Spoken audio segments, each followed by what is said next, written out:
Imagine stumbling across a piece of your past, something innocent, something forgotten. A childhood diary tucked away in the attic, covered in dust and time. You flip it open, expecting silly doodles or secret crushes. But instead, you find entries you don't remember writing. Entries that describe real tragedies, events you know happened years later, written down long before they ever occurred. At first, you tell yourself it must be coincidence, a trick of memory. But as the pages turn, the writing becomes darker, the predictions sharper, and you realize with horror that the diary hasn't stopped. It's still writing, still predicting. And among the final entries, there's one that hasn't come true yet. One that warns of the death of someone you love.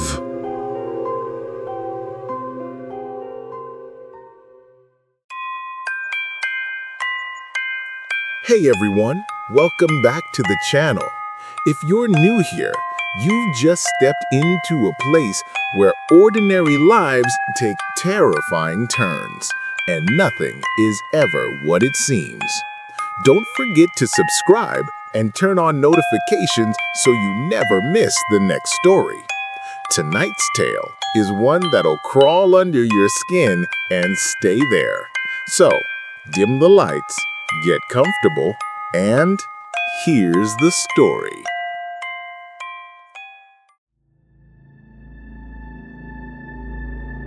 The box was buried at the back of her mother's attic, wedged between moldy photo albums and the brittle husks of forgotten letters.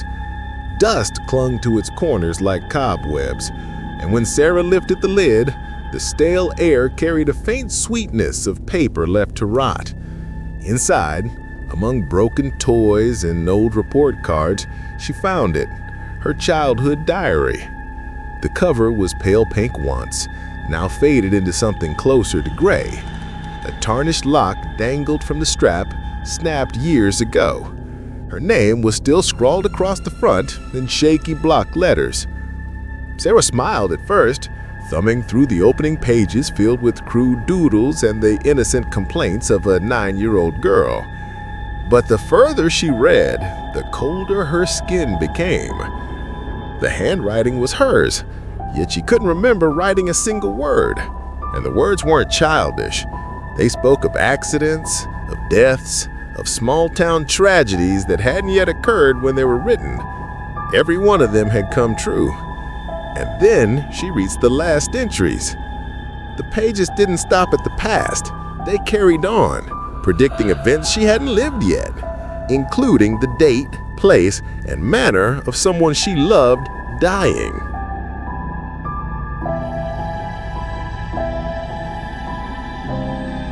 Sarah sat cross-legged on the attic floor, diary open on her lap, her breath caught in her throat. The dim bulb overhead flickered with the hum of old wiring, throwing shadows across boxes stacked like crooked tombstones. She reread the words, hoping they would change on the second pass or the third. They didn't. The entry dated July 12, 2003, written in her looping, clumsy penmanship, read, "Mrs. Keene's house will burn down tonight. The fire will eat her dog, too." Sarah remembered that fire. The town gathered in silence the next morning, staring at the smoldering husk of the Keene residence. She'd been only 9, standing in her pajamas at the end of the street, listening to the faint keening of Mrs. Keene's cries. Everyone said it was faulty wiring. Her diary had recorded it first. She toted the pages with trembling fingers, each entry hitting harder. Her teacher's sudden car accident, a boy drowning in the quarry, a factory collapse that left 3 men dead. All events that once seemed like distant tragedies, separate from her, now laid out before her in neat handwriting she couldn't remember setting down. Her pulse quickened when she reached an entry with her own name. Sarah will fall off the swing at the park. Her arm will snap like a stick. The memory burned bright. She could still feel the blinding jolt of pain when she was 9, the way her mother screamed, the white cast she wore for months. The diary hadn't just recorded the world around her, it had mapped her life. Sarah closed the book with a snap and shoved it back into the box, as if hiding it would smother the dread swelling inside her. Her hands shook when she pressed the lid shut. She didn't want it. She didn't want to know. But as she descended from the attic, carrying the box to put it away, her foot caught on the last rung of the ladder. She stumbled, nearly spilling the contents. The diary slid free, thumping against the floorboards. It lay open, a gust from the cracked window turning its pages. Sarah froze. The date on the next entry wasn't from years ago. It was today. September 26th. The neighbor's dog will bite the mailman's hand. She laughed nervously, a brittle sound that didn't belong to her. Coincidence, she told herself. Coincidence and a sick trick of memory. Maybe I'd written guesses as a child, morbid fantasies, and they just happened to align with real events. That afternoon, Sarah forced herself outside, diary tucked under her arm, despite her intention to abandon it. She sat on the porch, the September air thick with the scent of cut grass. Across the street, Mr. Lane's shepherd barked frantically at the fence as the mailman approached. Sarah leaned forward, heart pounding. The snap came fast. The dog's teeth sank into his man's wrist. He screamed, fumbling backward, envelopes scattering like feathers. Sarah's stomach throbbed as she clutched the diary to her chest. It was real. Every word. That night, she couldn't sleep. The diary lay on her nightstand like a living thing, its faded pink cover staring at her in the dark.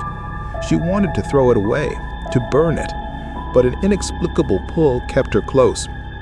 A voice in the back of her mind whispered that she needed to know, needed to see what came next.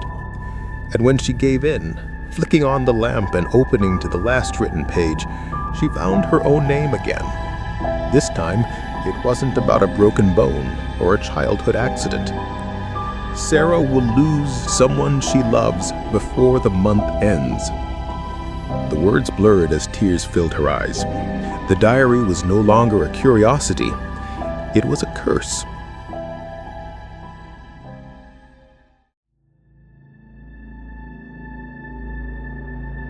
For 2 days, Sarah avoided the diary. She left it sealed inside her dresser drawer, buried beneath sweaters, as though fabric could mute its voice. Yet, no matter where she went in the house, she felt it there, like a faint pulse beneath the floorboards. On the third night, she woke at 3 a.m. to a noise, a soft, repetitive scratch. She sat up, her room washed in moonlight, listening. It wasn't coming from the walls or the window. It was coming from the drawer. Her body moved before her mind could argue. Barefoot, trembling, she pulled open the drawer. The diary lay where she'd hidden it, but its cover was askew, as if it had shifted. Slowly, she lifted it, and when she opened to the last page, her breath hitched. There was new writing. Her childhood penmanship looped clumsily across the paper, though she hadn't touched a pen. September 29th. A car will hit the old man on Willow Street. He won't make it home. Sarah's throat dried. Mr. Hargrove lived on Willow Street, a widower who walked his grocery bags home every week. He was kind, always handing her candy when she was little. The next afternoon, she couldn't resist. Diary tucked in her bag, she parked on Willow Street, waiting. Her stomach churned with every passing car. Hours crawled until dusk when she spotted Mr. Hargrove shuffling along the sidewalk with his paper bags. Sarah opened her car door, ready to warn him, when headlights swerved too fast around the corner. The impact threw him into the air. Groceries spilled, rolling into the gutter. Sarah screamed, but the world was already silent, except for the slowing spin of a tin can on the asphalt. She clutched the diary to her chest, sobbing. That night, she sat on her kitchen floor, pages spread out in front of her.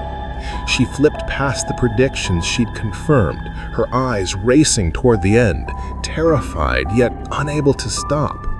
The last entries seemed darker now, written in bold strokes. October 3rd, the river will take a child.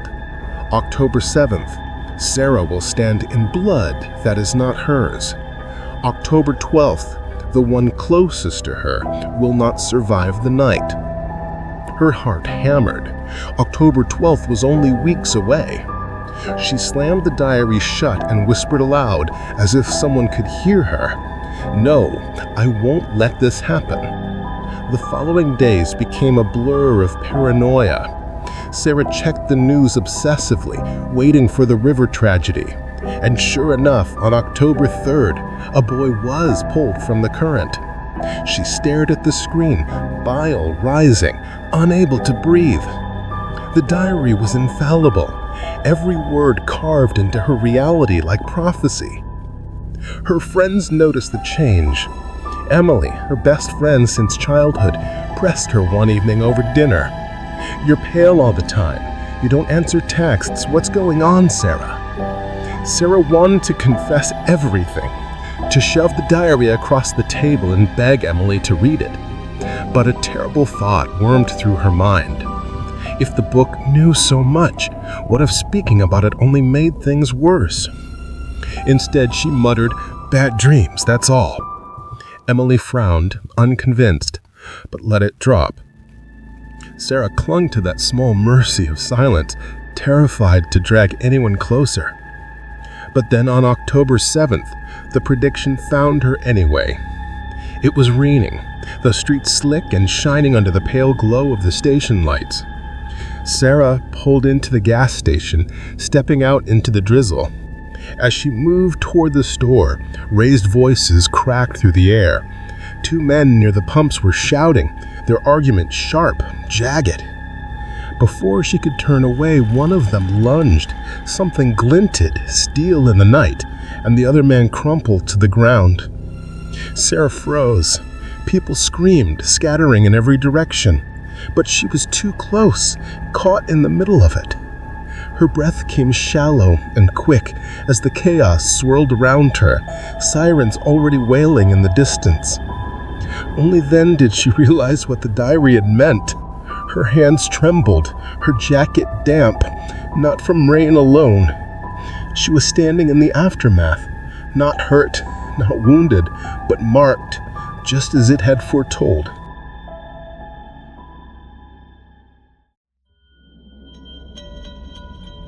Sarah scrubbed her skin raw that night, the sting of soap and hot water failing to erase the sensation of another man's blood clinging to her. Every time she closed her eyes, she saw it again. The blade flashing, the spray against her cheek, the sound of his collapse. The diary's words echoed louder than ever. She sat on the bathroom floor, knees drawn to her chest, the diary lying open across from her. Its pages looked darker now, like the ink itself was heavy, bleeding into the paper. She whispered to it, voice hoarse. "Why me? Why are you showing me this?" No answer, just silence and the faint creak of the house settling around her. When she couldn't bear it, she forced herself to the final pages again. The last entry made her stomach twist into knots. October 12th. The one closest to her will not survive the night. Emily's face flashed in her mind instantly. Her best friend, the one who knew her secrets, the one who sat with her after heartbreaks and laughed with her in childhood summers. Emily was the closest. "No," Sarah said aloud, her voice cracked. "Not her." The next morning, she tried to change the rules. She avoided Emily's calls, ignored texts, and pretended she was out of town. She thought maybe distance could break the prophecy. If Emily wasn't with her, maybe she'd survive. But the diary didn't care. On October 10th, Sarah woke to find the book lying open on her kitchen counter, though she swore she'd left it locked in her car. A fresh line of writing sprawled across the page, jagged and hurried. "You cannot run." Her breath caught. For the first time, the diary wasn't simply recording, it was speaking. She hurled it across the room. It struck the wall with a dull slap and fell open on the floor, pages fluttering as though mocking her. She left it there for hours, too afraid to touch it. On October 11th, she couldn't resist. She hovered over it, heart pounding, and saw the entry again, unchanged, waiting. That evening, Emily showed up at Sarah's door. Rain plastered her hair to her face and worry lined her expression. "You've been avoiding me for weeks. I'm not leaving until you tell me what's going on." Sarah's chest tightened. She wanted to scream at her to leave, to beg her to stay far away. But Emily stepped inside anyway, brushing past her, determined. The night passed in tense silence. Sarah pacing the living room while Emily watched, arms folded. Midnight drew closer. October 12th was only minutes away. "Sarah," Emily finally said softly, "whatever this is, you don't have to carry it alone." Sarah turned toward her, tears threatening to spill. Words tangled in her throat. She wanted to confess everything, to explain the curse, to beg Emily to save herself. But then she glanced at the clock. 11:57 p.m. Her blood ran cold. A noise shattered the silence. The sharp crack of glass breaking in the kitchen. Both women jumped. Sarah's heart lurched. She knew before moving that the diary had shifted again. They ran into the kitchen. The diary lay on the tiles, open, pages fluttering, and there it was, new writing, wet as though the ink had only just spilled. "It happens now." Emily's confused voice broke the air. "Sarah, what is this?" The house went dark.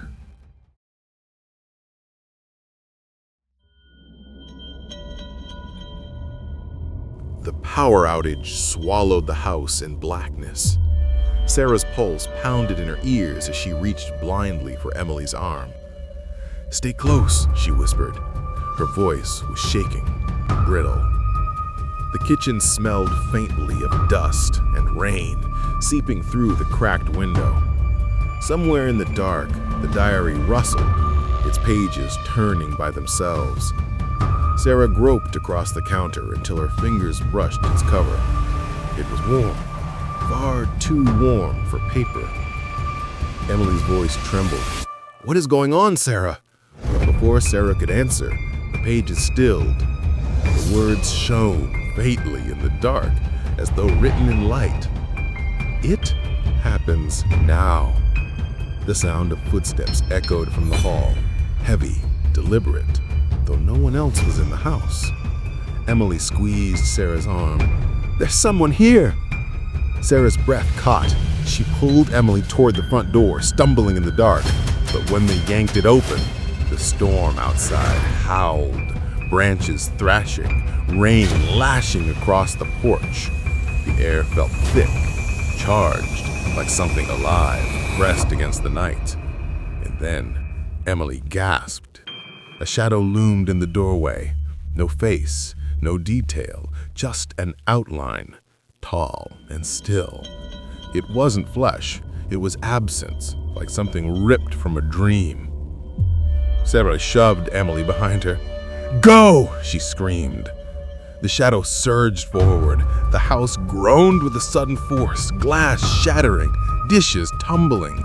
Sarah and Emily bolted up the stairs, their feet pounding, the diary clutched in Sarah's hands like a curse she couldn't let go of. They reached Sarah's bedroom.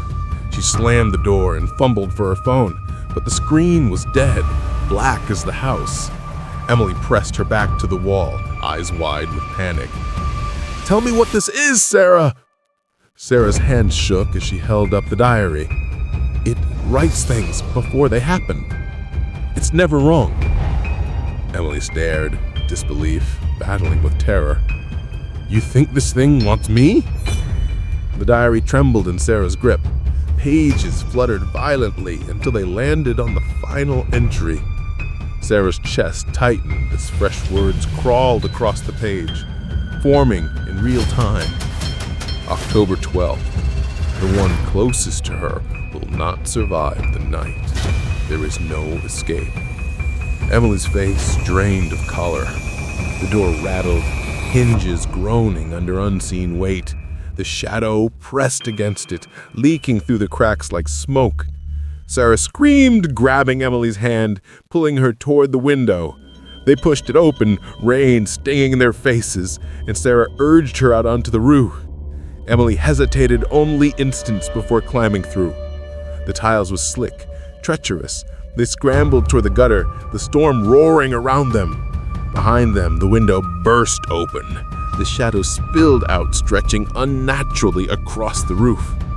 Sarah clutched Emily's hand tighter, heart hammering. "Jump!" she yelled over the storm. But as Emily moved, her foot slipped. Time slowed. The scream, the blur of motion, the hollow thud below. Her own voice tore from her throat, raw and breaking, as she scrambled down the roof, rain blinding her eyes. She dropped into the mud of the yard, knees buckling, and crawled to where Emily lay. The stillness told her everything. The diary slipped from her grasp, pages plastered wet against the ground. The final words glowed faintly before the ink bled away, vanishing into the storm. The prophecy fulfilled. Sarah clutched Emily's hand, sobbing in the rain as the shadow dissolved into the night, its purpose complete. And when silence fell again, the diary lay close beside them, waiting.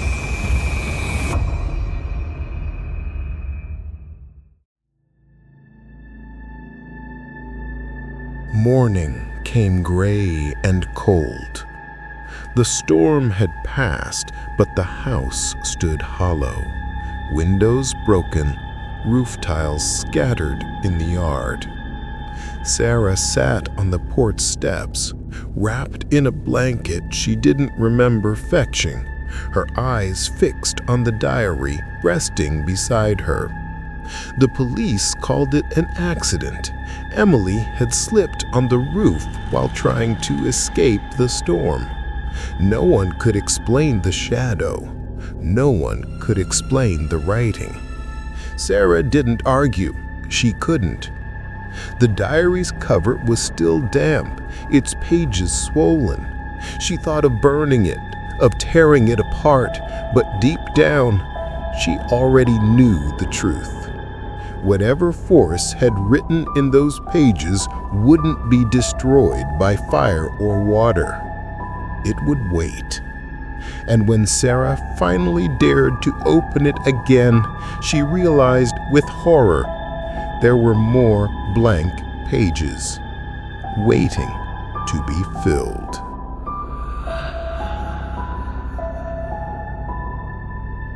And that's where the diary's final entry came true, leaving Sarah shattered, with more blank pages waiting to be written. Do you think you dare open a book like that, knowing it would reveal your future? Or would you lock it away forever? Let me know your thoughts in the comments. If this story gave you chills, hit that like button, share it with a friend who loves a scare, and of course, subscribe for more terrifying tales. Until next time, keep your doors locked and your eyes open.